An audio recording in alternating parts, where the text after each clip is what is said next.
Right, I confess, I've been getting pretty lazy with my posting schedule. There we go, that's my confession. And today we're going to be reacting to more Reddit confessions. If you haven't watched the first video, it's great. You should. Anyways, let's get into Reddit confessions. Okay. I'm a left lane camper. I was ignorant to it and I apologise. For context, I didn't start driving at all until my 20s due to severe anxiety issues. My parents never really taught me and frankly are bad drivers themselves. And I only just started getting comfortable driving on the highway in the last year and a half. I'm 31. Don't worry, I am medicated and in therapy and have made a lot of progress on my phobias and anxiety overall. I'm proud of you. In general, I consider myself an extremely responsible driver. I have never been pulled over or in an accident. I recently started seeing the term left lane camper online. I've never heard that term before. At first I thought it was just about people going slow in the left lane, which does bother me, but then I had a bad feeling and gave it a Google. I generally did not know the left lane is meant for passing. I stay in it all the time. I am the problem. I'm so sorry to my fellow drivers. Please forgive me. I will do better in the future. Edit. A lot of people have asked about location. I live in the Bay Area, California. Yeah, makes sense. Because I was like, hopefully you should be staying in the left lane, but I'm from the UK, so. Where traffic is always busy. Apparently it is not outright illegal here, but discourteous. I think that's what it says. And highly discouraged, which is enough for me to never do it again. Well, this isn't so bad. We've just started lightly. Honestly, they apologized. They said they will never do it again, and that's all we can ask. Alright, we broke a large water tank for a cemetery and ran away. I hope that's not as bad as it sounds, but let's see. Sorry, I'm gonna get my glasses, I can't see.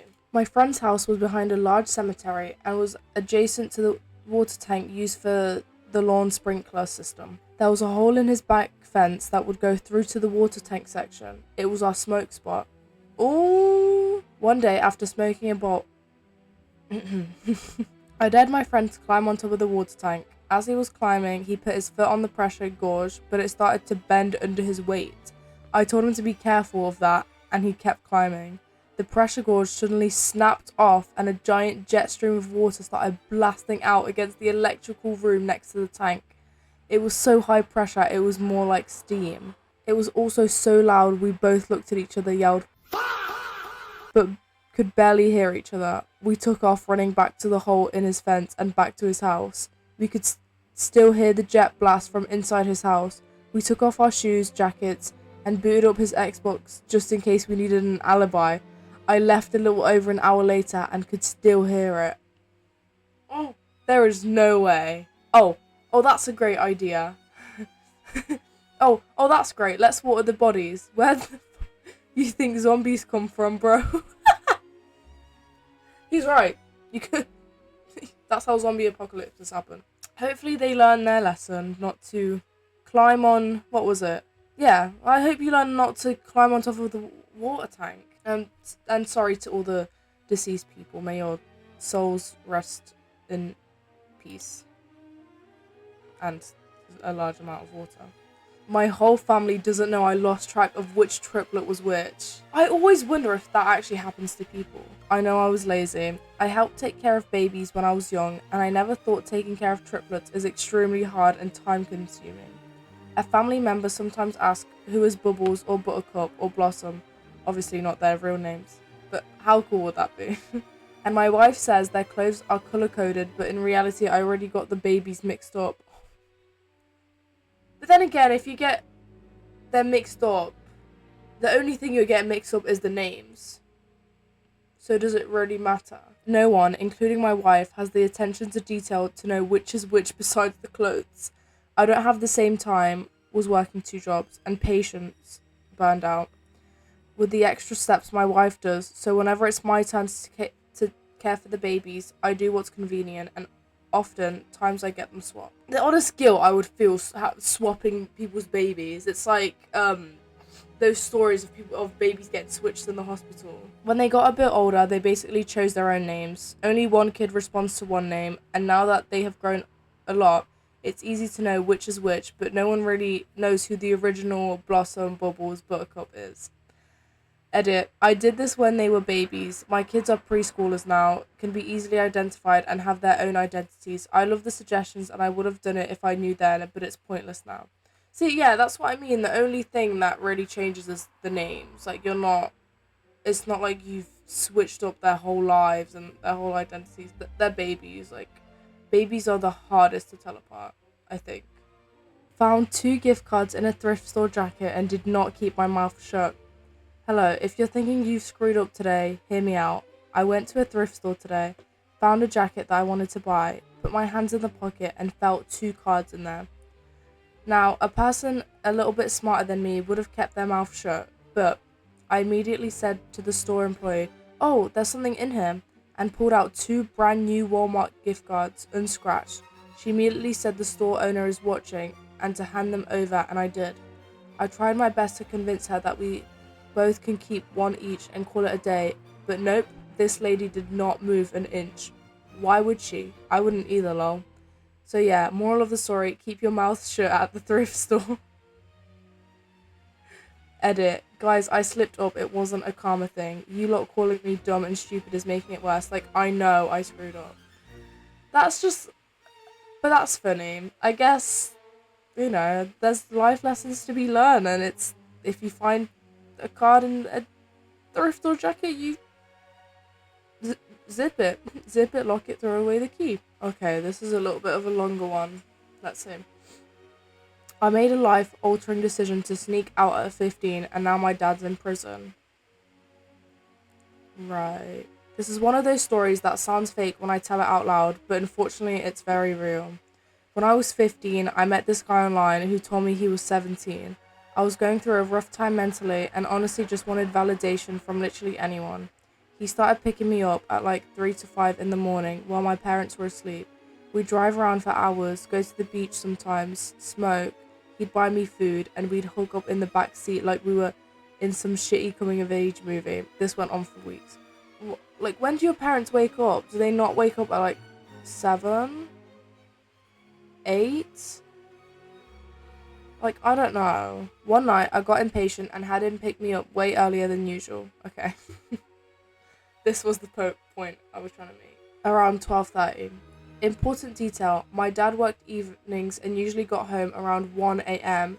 He never checked on me at night. Like, genuinely never. That night, for some random reason, he decided he wanted to say goodnight to me. And my room was empty. Did you not do the method where you stuff the blanket and it just looks like a body? Meanwhile, I'm in this dude's backseat about to get undressed when my mum FaceTimes me.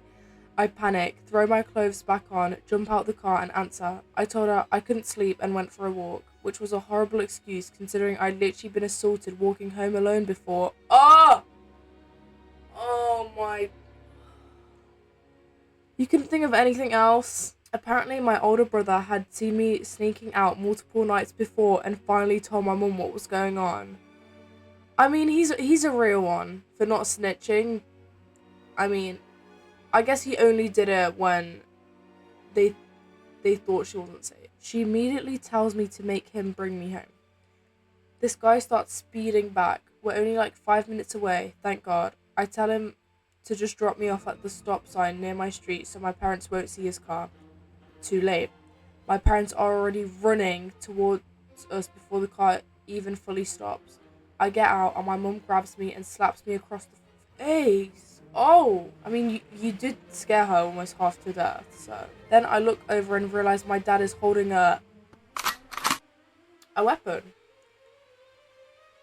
He smashes the guy's window and tries dragging him out. The guy floors it out of fear and my dad starts shouting at the car immediately. I remember hearing the shots and genuinely thinking somebody was about to die because of me. Oh my God. My dad hit him in the arm and the guy crashed into a curb a little further down the road. He survived.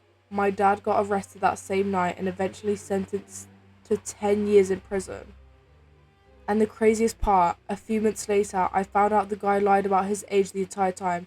He wasn't 17, he was 19. So yeah, one stupid decision at 15 completely destroyed my family's life in less than 10 minutes. Oh my God. Netflix, get on this. Sorry.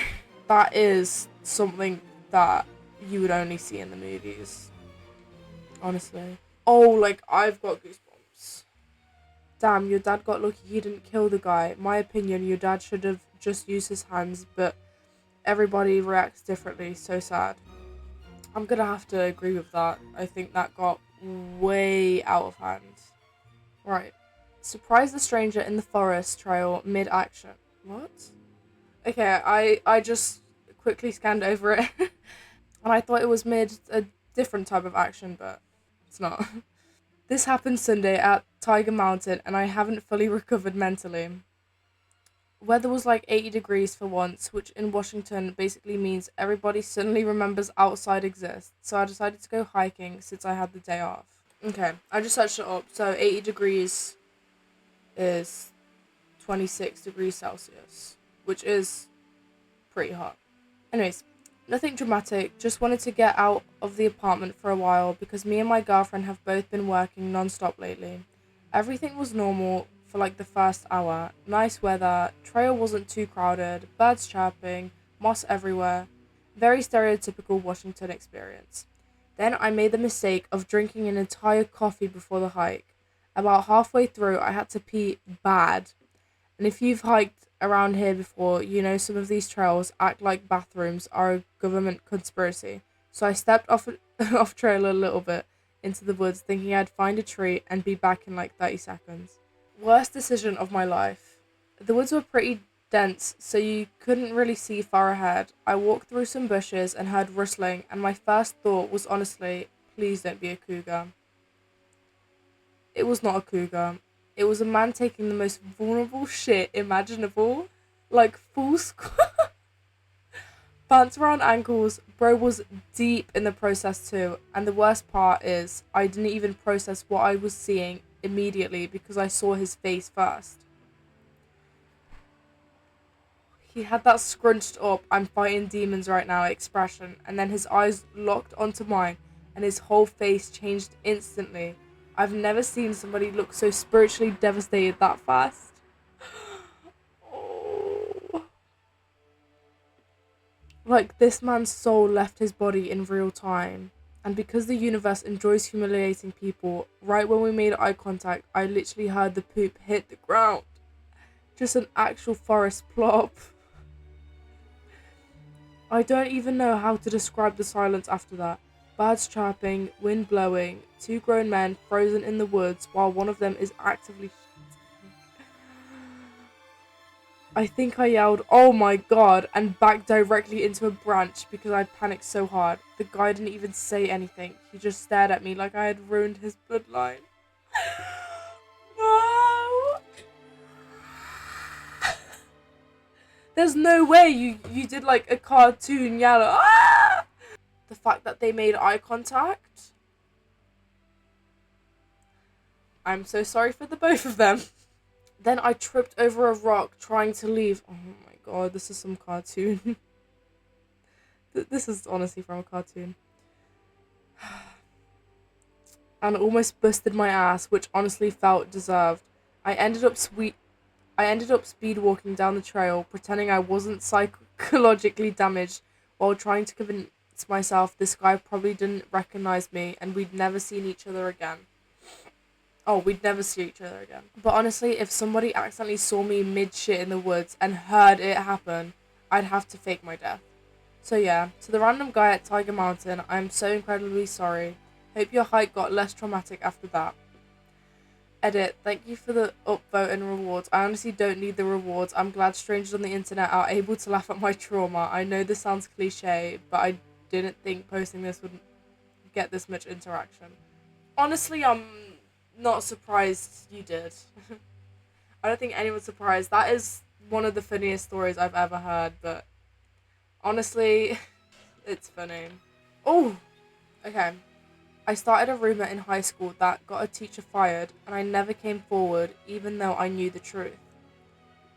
Here we go. When I was 16, I overheard two teachers having what sounded like an argument in an empty classroom. I didn't hear everything, but I mentioned to a friend that I saw Mr. Peterson and Mrs. Chen, if that's their real names, it's funny, in a classroom alone and it seemed weird.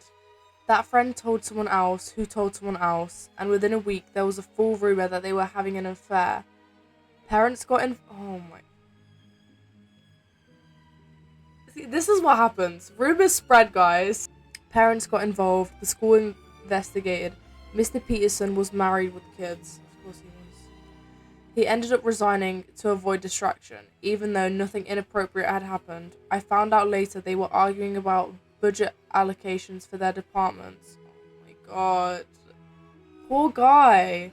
That's it. A work disagreement. I was too scared to come forward because by the time it escalated, admitting I started it would have gotten me in massive trouble. So I stayed silent and watched a man's reputation get destroyed. He moved to a different state. Oh my god, the poor guy. But I wonder, why was he so nervous about rumours that he was in an affair? Well, I guess he was married with kids, but I don't know. He seemed a little bit too nervous about that. I don't know. What do you guys think? I'm 28 now, and I still think of 28. Oh my god, like 12 years later. I'm 28 now, and I still think about his kids and how their dad lost their job because I made an offhand comment to sound interesting to a friend. You gotta do what you gotta do. I feel like I do that as well, but not to this level. But like, sometimes when I tell stories, I'll make them seem a little bit more funnier by lying a little bit. But I'd usually make it a harmless lie. Nothing that would cause this much of a chain reaction. But I know I'm definitely not the only one that does that. Like, I'll tell stories that are true, but then, like, I'll spice them up. Anyways, that was reacting to Reddit Confessions Part 2. If you haven't already, make sure to like and subscribe. And I'll see you next Saturday. Fingers crossed. Bye.